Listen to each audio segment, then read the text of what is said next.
So our character profile this week is Fancy. on Guy Gardner, the Green Lantern. Soon to be played by Nathan Fillion. Yes. Okay. So Guy Gardner made his first ever appearance in Green Lantern Volume 2 back in 1968. Nice. However, this character profile focuses on the Prime Earth post New 52 version of Guy Gardner. So it only really counts stuff that happened after 2011. Okay. So he was born in Maryland to a family of police officers in the Maryland Police Department. Yep. Maryland, of course, in Baltimore. Was it Baltimore, Maryland? I don't remember which way around it is. It's fine. We're English. We don't need to know. They think the UK is London and Manchester. Like, no one cares. I say that as like I'm classed as living in London by everyone else, and when I think of where you are, I'm like, oh, he's near Manchester. Yeah, no, I don't worry. Yeah. Anyway, born into the family of cops, Guy was the self-proclaimed afterthought out of the three of his siblings, as his oldest brother could do no wrong and was star of everything, and his sister was his parents' little princess. As a result, this meant there wasn't a lot of love left over for little old Guy. Tough. As a result of this, it kind of meant that Guy didn't really care when his mother died. Savage. He didn't feel like a mother-son connection with this woman. Okay. But it did upset, obviously, his brother and sister. And this led to his brother kind of taking it out on him for a little while, until his sister got in between them to stop it. At which point, Guy broke his arm with a baseball bat, which meant he missed the state championship in football or whatever, which just created an even bigger wedge between him and the rest of his family. Yeah.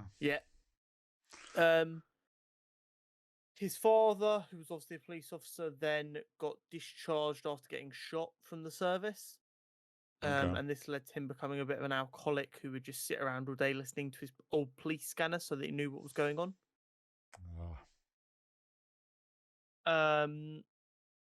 So then he joined the police force as a young man, like the rest of his family. But after he was forced to shoot a suicide bomber, and that resulted in an explosion that killed 10 innocent bystanders, he resigned. But his father, who believed in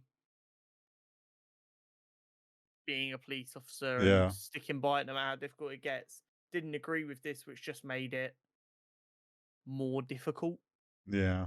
It broke their relationship down even further, and that wedge that's been there since birth, it just continues to get ripped further and further apart. But then after his sister's graduation, his brother tried to get him and his dad to go to a baseball game together to try and mend fences. Right. However, they had a massive argument at the game. His dad forced him to take him home. When he was dropping him off, he heard on his dad's old police scanner that his brother had radioed for assistance because he was being attacked by a gang. Right. So he's then raced over there to try and help his brother. His brother's partner was already dead. He pulls his brother out. He's trying to race him towards the hospital. It's not particularly clear whether his brother survives or not. Okay. But in this commotion and the bravery he showed, the Green Lantern ring detected him. And the willpower and strength it took to overcome all of the fear one might feel in that situation. So the ring sought him out. But this is where it gets even interestinger. Nice. Because the Guardians of Oa, of course, the big alien boys who started the Green Lantern Corps, had some bad interactions with human lanterns. No. With Hal Jordan and John Stewart, but also at this point you have Kyle Rayner, who's an ex-convict. Right. And they've all had different beef with the Guardians at different times. So the Guardians came up with a little plot in which they Okay. would build Guy up to be one of the greatest Guardians ever, just to knock him back down.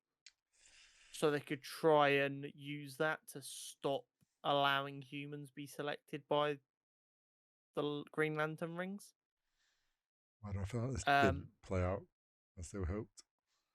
Well, there's not too much information on if they've fully executed this plan or not, or whatever. Right. Eventually, when this was mainly their plan, Hal Jordan had stopped being a Lantern. Kyle Rayner had gone off with his ring, but refusing to answer to them anymore.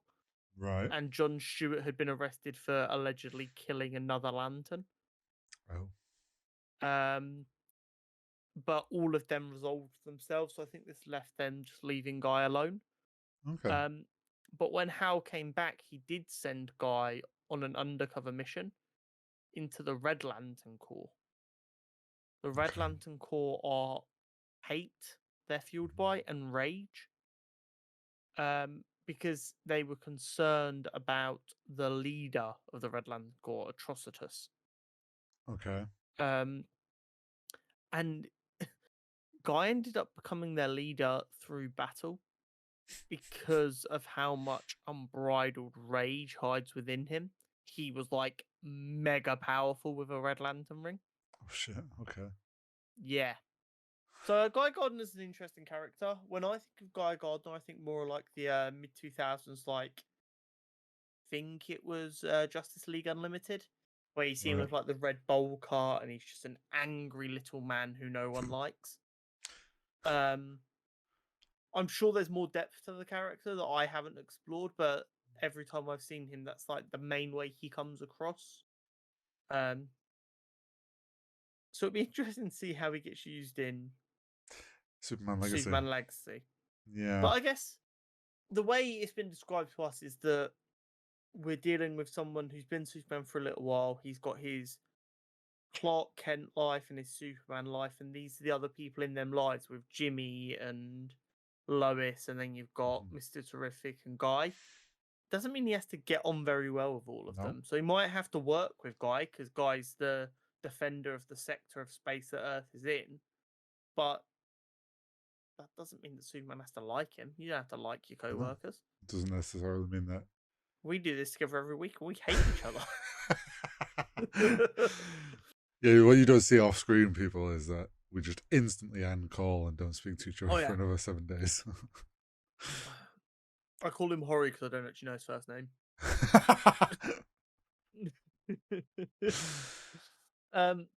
So it'll be interesting for sure. Yes, and it would be nice to see a Green Lantern again. Yeah, it will. Because Green Lanterns are fucking awesome. All of the Lantern Corps are so cool in concept and the way they can be used.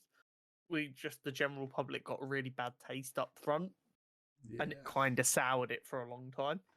But I think we're ready to recover and move on. Yeah, I'm sure James Gunn will do it the correct way. I can't imagine he wants to leave all them lanterns on the table. I think this is him giving us a taste of like the future of what we're going to see. Exactly.